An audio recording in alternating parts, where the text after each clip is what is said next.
What's up, guys? I am going to actually share some personal things today. I've thought for a while about doing this video log, but certain things have made me not want to do it.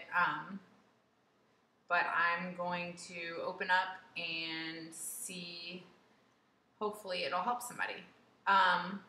First, before I get into everything, I want to give you a little update on my prep.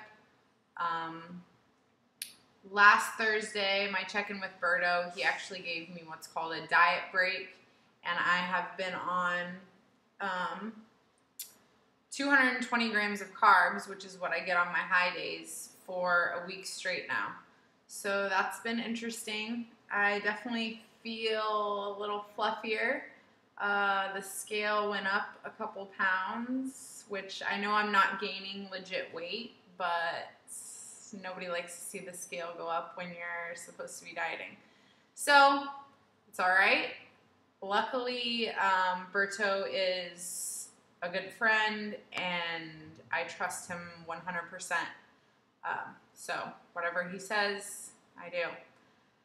So I am a little over 2 weeks out. This Saturday will be 2 weeks out from my first show, and I'm really, really, really nervous. I'm actually really excited that I decided to pick the 2 earlier shows, just because that way I won't be so nervous going into the other shows, because I am doing a total of 5 shows, so hopefully I'll get better every time.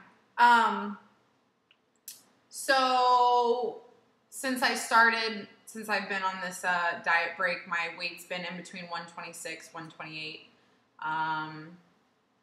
Berto has my stage weight in between 120 and 123. So we'll see what happens. I'm probably expecting a big drop in my carbs today, but I haven't heard back from him yet. I'll keep you guys updated. Okay. So this is what I want to talk about. I wanted to give a little insight to people about who I am and where I came from. Not that I came from Texas and now live in Florida, but a little bit more on a personal level about some things that I've gone through to get me where that I am today.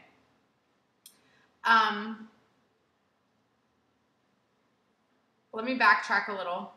I moved to Florida in 2003, and I was 16.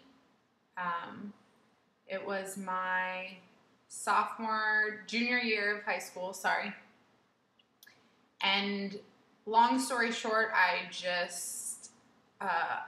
moved away hoping for a new start, because I had started getting into some bad things back in Texas and making some bad decisions, and just wanted a fresh start.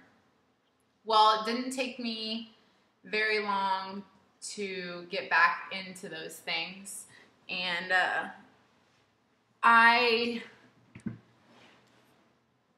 over the course of a couple years, found myself back in the same positions that I was in back in Texas. So I was pretty much the ultimate party girl. I drank, I would say, close to every night. And this is from about 16 on. I would say close to every night, definitely every weekend, definitely probably at least 3 times a week. My senior year of high school, I was dating someone, and he passed away while we were together. And after that, it was all downhill. I was on a pretty bad path to destruction. I didn't care about anything but pretty much just getting wasted. So that's what I did. In 2006, after I graduated high school in 2005, somehow, in 2006, I moved to Gainesville, Florida, and decided I was going to try to go to college. really the reason why I moved there was because it was a party town, and that's what I like to do. So that is what I did. In Gainesville, I was up there for almost 2 years, and I got in trouble up there, a lot of trouble. I ended up going to jail twice, and after the second time, I was just in over my head. I got a DUI, and I didn't know what to do. So I moved home back to Sarasota with my mom and got a 9-to-5 job in an insurance agency. And, it was time to make some changes.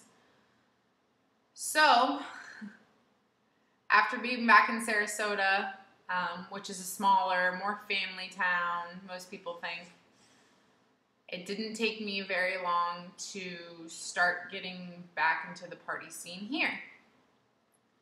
So from the age of, I think I moved back when I was 20. From about 20 to 22, I would say were my darkest days. I started bartending, so I was not only living the party life, but now I was in the bar scene on both sides. So I was constantly in a bar, drinking almost every night. And when I say drinking, I didn't drink a couple drinks. It was all night long,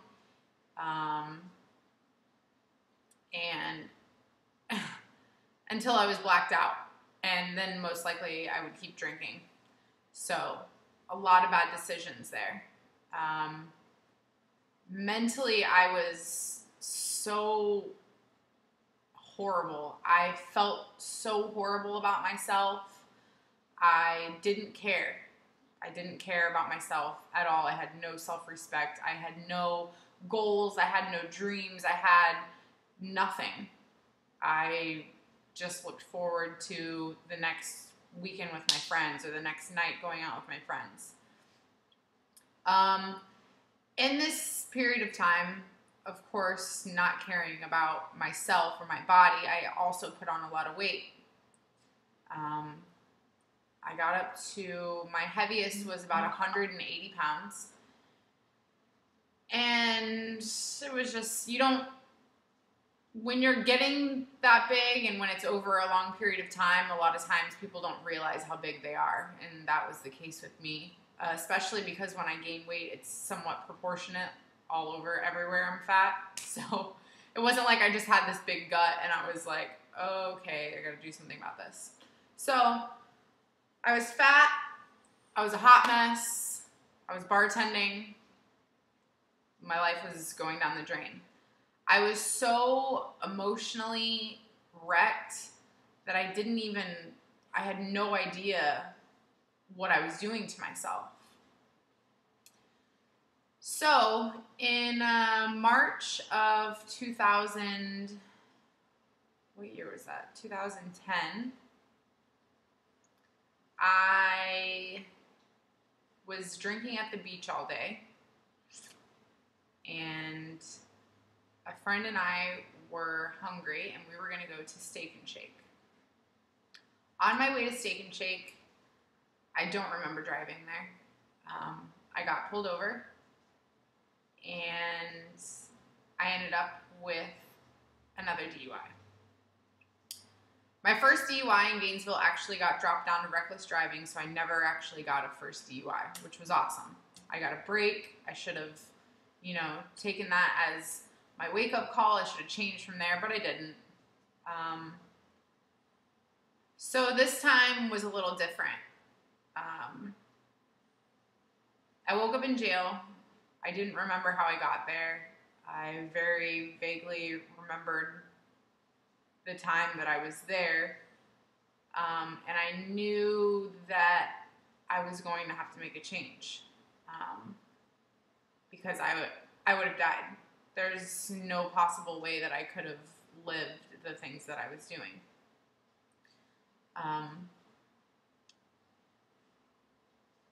I was so mad at myself that I had let myself get to that point.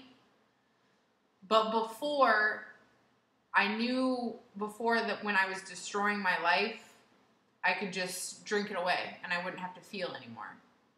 And I knew this time that it wasn't going to be that way, and I was going to have to deal with my problems. So over the course of the next year, I chose to abstain from alcohol completely. I didn't drink for an entire year, and I made a promise to myself that I was going to fix myself. The first thing that I did is I started with some counseling. I learned about cognitive thinking. I learned about changing your thoughts and just becoming a positive person, because I was so negative. Everything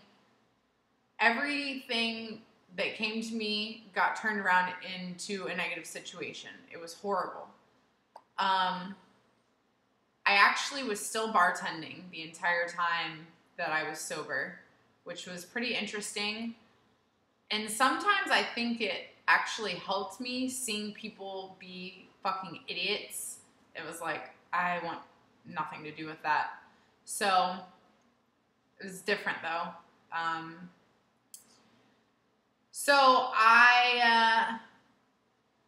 In January of 2011, after working on myself mentally and emotionally, I decided that it was time to do something about my physical appearance.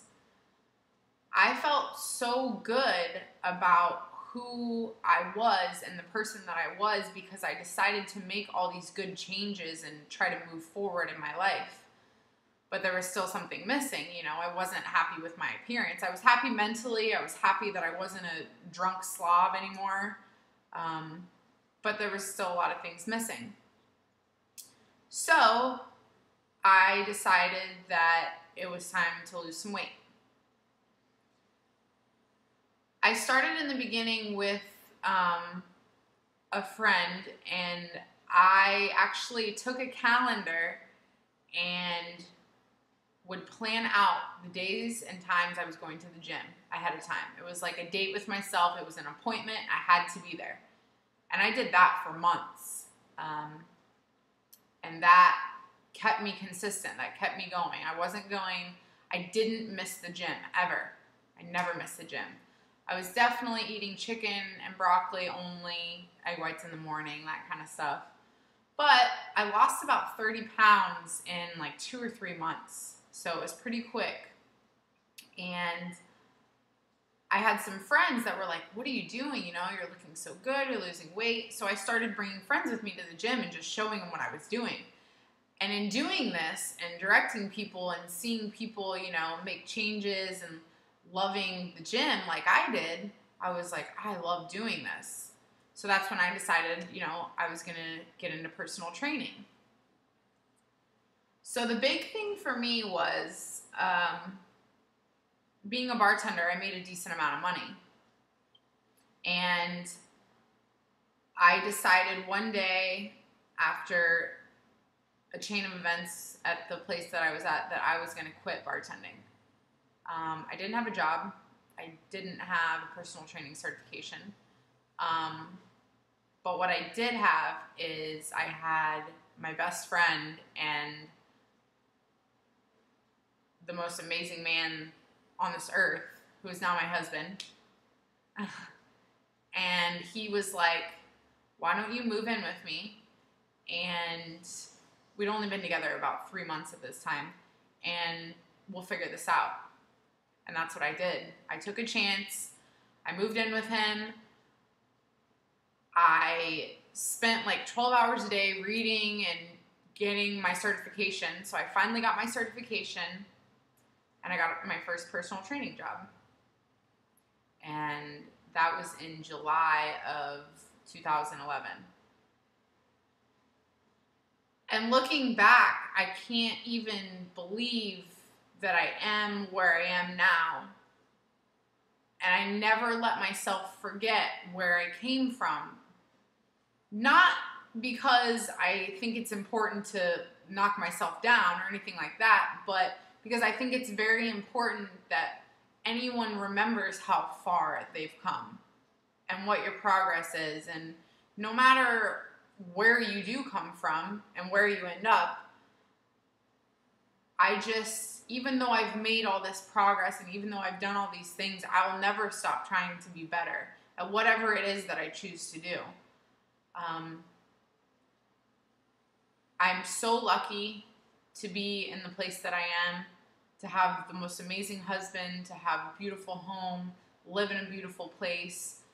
The fact that we own our own gym now, I mean, it's incredible. If you would have asked me a couple years ago where I would think I would be now, I had no idea. It's just important for me to share this with people because I think there's a lot of people out there who are very lost. I think that a lot of people are exactly like where I was. You may not be in the same position with the drinking and the partying, but in some way, in some area of your life, you're lost and you don't know where you're going. It's so important to set goals for yourself and do whatever it takes to get there. Because I remember that there were certain days that I didn't think I was going to make it. I was in too deep. I was in too much trouble. But I never quit. I just kept moving forward. I kept saying, tomorrow is going to be better and the next day is going to be better and just get through today. And that's what I did. And I'm so happy that I'm in a position now where I can share this story and be proud of what I've done and in hopes that it can help other people. So that's my story. I know this is a very long video. I hope that someone out there will find some help from this. And I appreciate everyone that watches. Thanks, guys.